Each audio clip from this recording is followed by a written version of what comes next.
Praise the Lord, everybody. God bless each and every one of you. In today's video, we will be going over how to turn on the media when we first walk in on Sunday morning. So first things first, we'll go ahead and open up the sound booth. Door's locked, so we'll reach around and unlock from the other side. Typically, it will stay unlocked. For some reason, it was locked.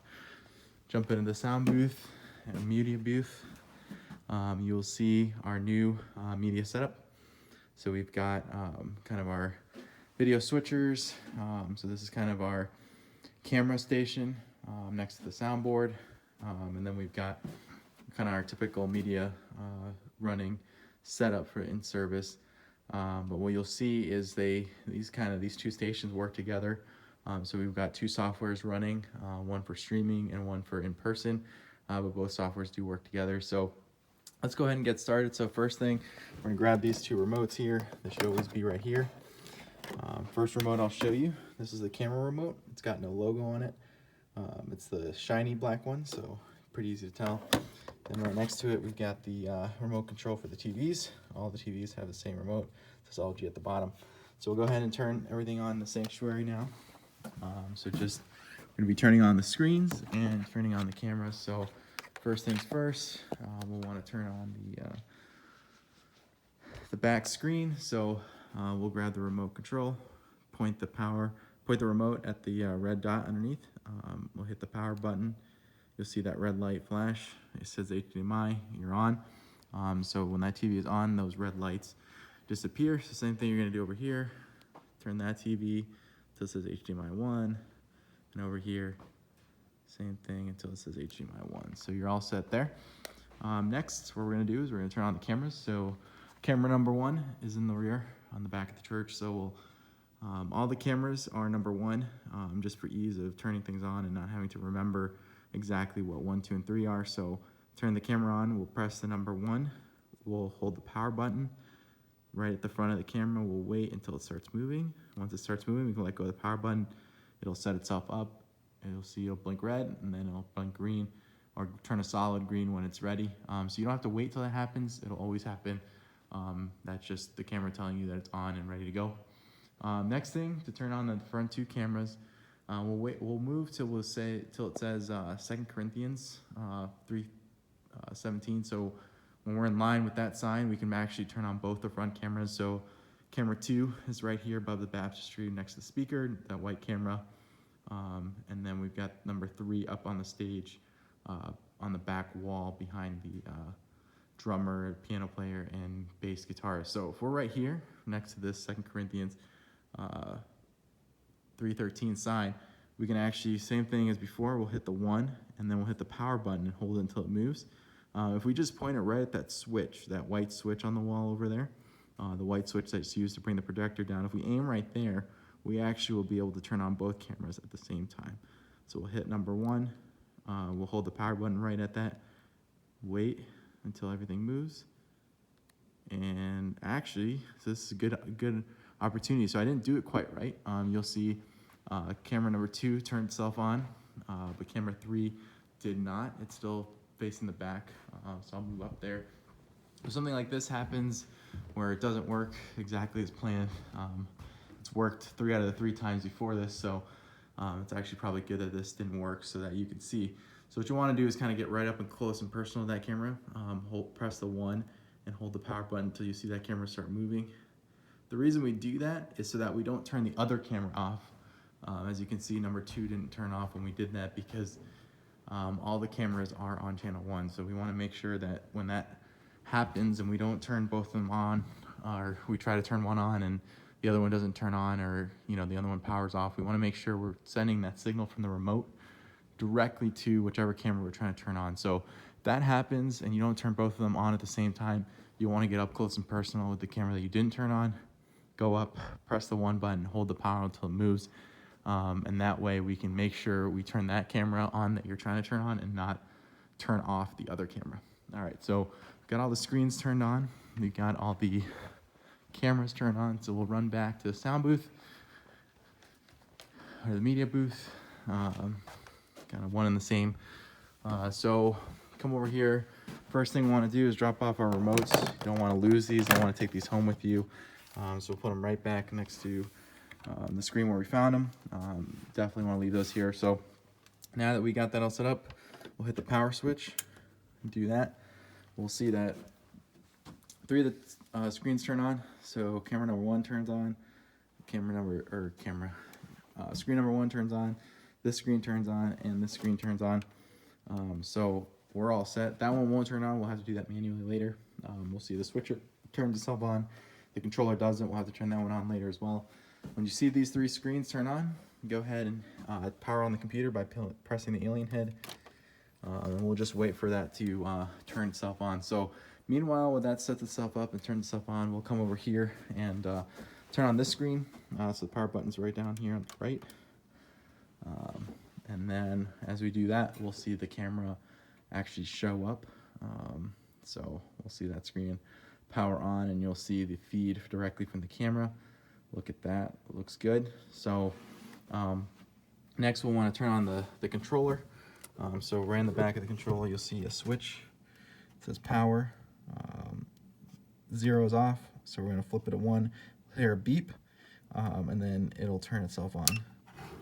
So hear that beep, it's good. So just give it a second to turn itself on. So just a little bit of explanation around what's going on here. So this is our controller. There'll be another video to explain more about the video camera system. This is just a simple setup, but this controller controls the cameras. So you've got a joystick that goes up, down, left, right, and then if you twist it, it actually will zoom in, zoom out. So if you twist it to the right, it zooms in. Twist to the left, it zooms out. We've got camera 1, 2, 3, and 4. We don't have a camera 4. So camera 1 is in the back of the church. Camera 2, like we said, is that white camera up by the speaker. And then camera 3 is actually that camera in the very front, very front of the church in the back of the stage, above the bass guitarist head. So those kind of match up to that sequence. So if you want to control camera number 1, we press cam 1, cam 2, or cam 3, depending on which camera we're trying to control. And then over here on the switcher, same thing. So we've got 1, 2, 3, and 4, same situation. So if you're trying to control camera 1, you'll want to go ahead and press camera 1. So the way this is set up though, we'll log right in real quick and I'll show you. But what's happening on the right screen is actually your screen number, the green one that's lit up. So it's your preview screen. So if I press 3, you'll see it switches that view to the back of the church. If I press 2, it goes to the side of the church where that white camera's at. And you'll see how that switcher changes. So you can actually be lit up on the same button that you're streaming. So the red button means it's going live to a stream. The green is what you're previewing on this screen. So we'll go ahead and start up the software to show you how that kind of looks in real time. So while we were talking, the computer set itself up. So this is our login screen like typical. So we'll go ahead here and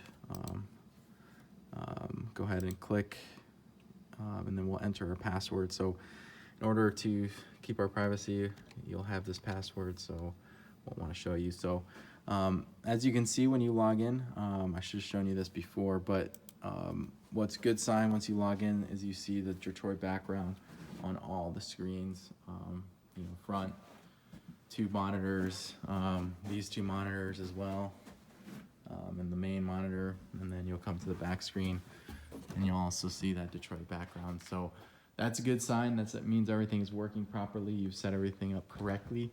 So that's what you kind of want to see once you do everything. But before you do that, when you're in the login screen, I should have shown you this earlier, but all the screens will be black when you're in that login screen. That's a good sign as well. It'll look like the TVs are off, but that red light won't be illuminated. So that tells you it is on indeed, and you're having a black screen because you first have to log into the main display. So if you do see that, that's a good sign. Once you log in, you should see all this Detroit backgrounds on all the screens. So first thing we're going to want to do is turn on ProPresenter. It's down here on the ribbon here. It's kind of 2 intersecting rectangles, orange and blue. We'll click that, and then give it a second, and a screen will pop up on our main display saying ProPresenter 7, which means that the program's starting itself up. There you go. So we'll give it a minute for it to turn itself on. And when that turns on, you'll see the screens go black again, which is a good sign that means all the screens are connected correctly. So give it a couple more seconds.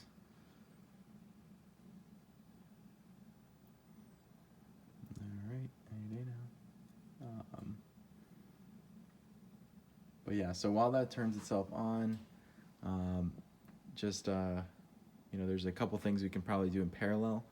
One of the things is to kind of set our presets on our cameras, but I do want to wait to go into that a little bit later, but you probably can do this in parallel while ProPresenter is turning itself on, and that way multitask and save some time. But I'll show you that in a little bit once we get ProPresenter up and running, and we'll go step through that.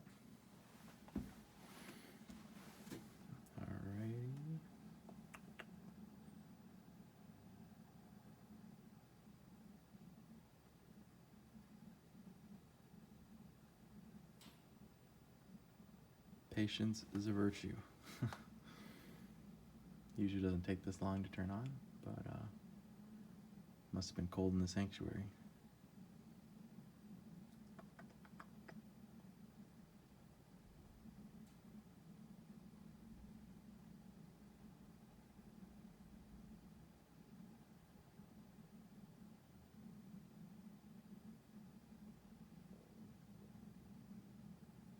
All right. ProPresenter has started up, so you'll see all the screens go black. Important, this one duplicates into the back, so you'll see that 10:40 p.m. That's actually the time on the clock, on the church clock. It's also shown on the back screen. So this screen duplicates the back. The two front screens duplicate each other, so that whatever you put to the front will be different than what you put to the back. Don't worry about it. You don't need to mess around with it. Everything is set up for you. So I'll just show you that back screen. You can see that time. It says 10:40 up there, so it's all good. So you'll see this screen still has a Detroit background, and you'll still see the preview screen for the video. So what we'll want to do is come over here into ProPresenter.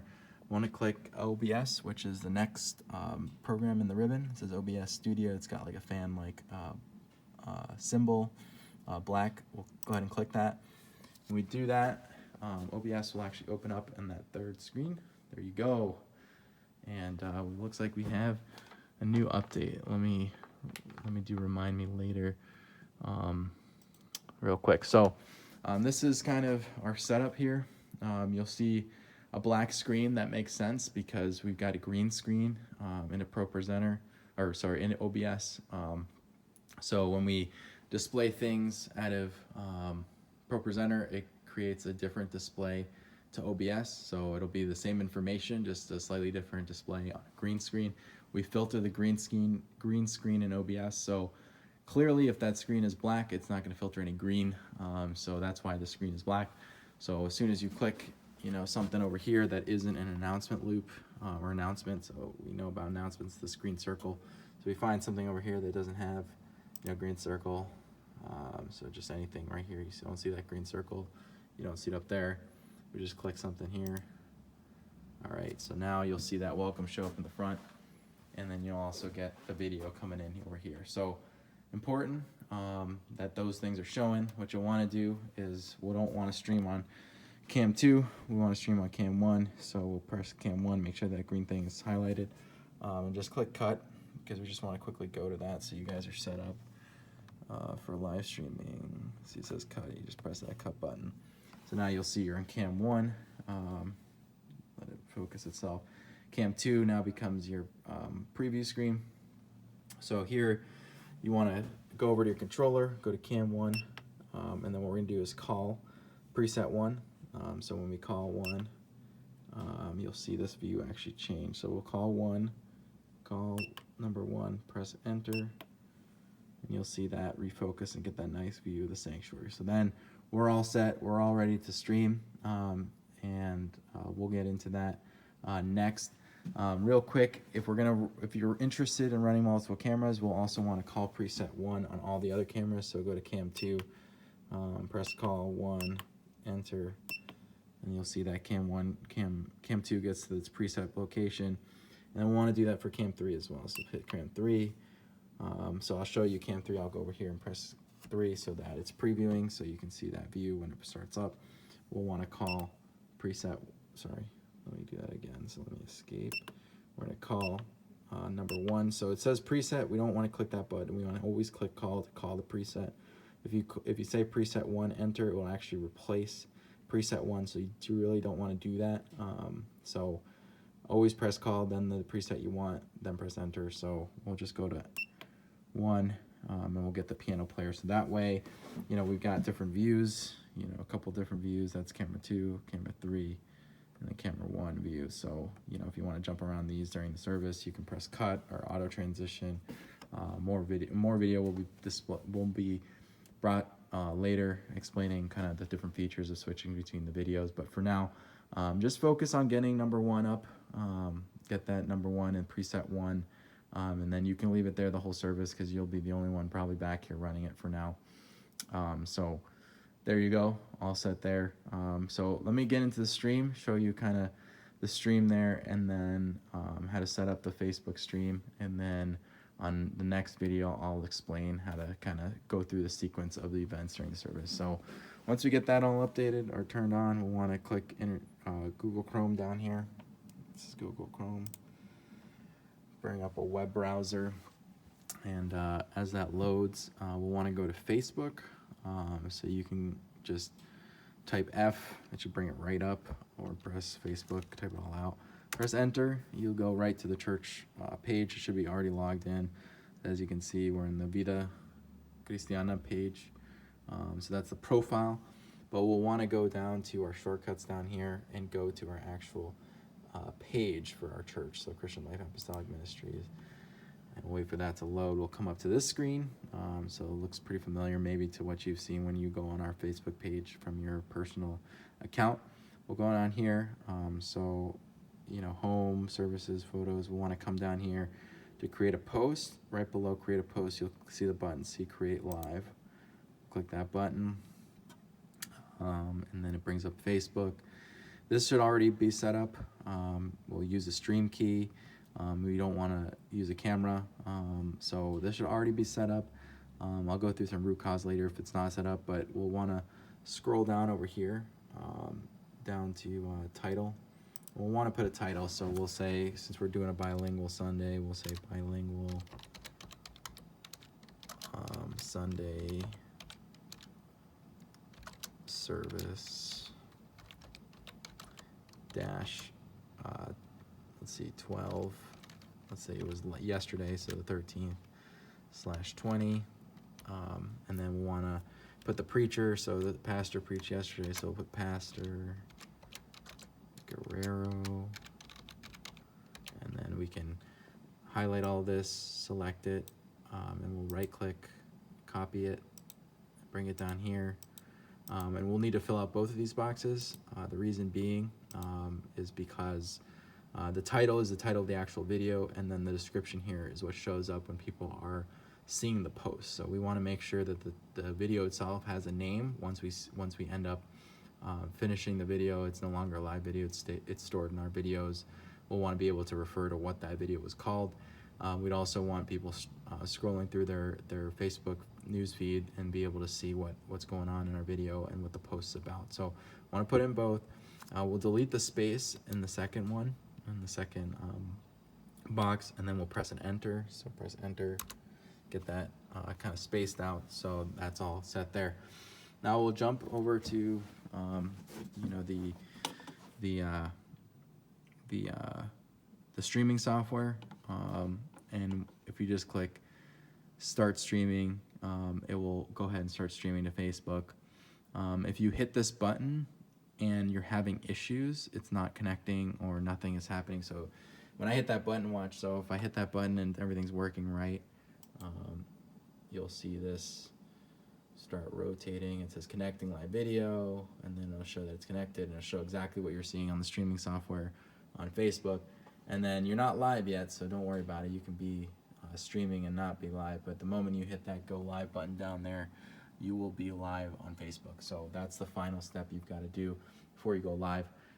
But that's kind of how you would, you know, start things. You shouldn't have issues with this. If you do have issues where you say you start streaming and, you know, nothing's over here, So I'll give it a second. It'll show that nothing's is waiting for live video. So you're having the issues. You know, say you've started the streaming and this is what's happening. Nothing's here. You want to come over here, scroll down a little bit over here, and here's the stream key. You can press the copy button here. You see that check mark, it makes it check mark means that it's copied. We'll come back to the streaming software. We'll go down into settings, hit settings. This screen will pop up.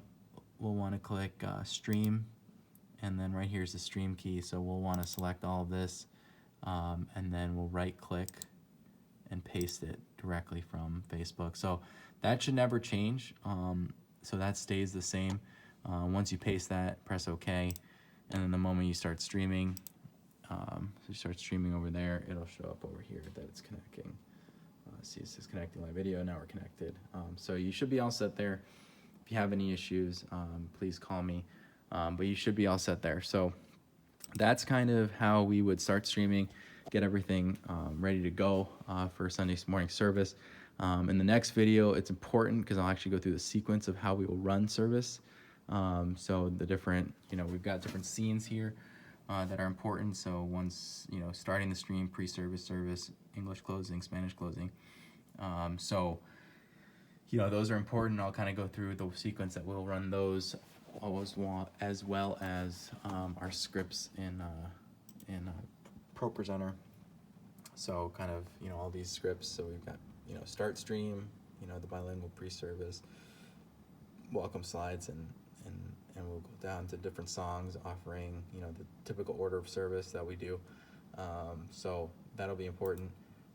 So we've got bilingual Sunday service, and then we'll create 2 new ones for English and Spanish once we go back, or if we go back to individual services. But right for now, we'll be running the script.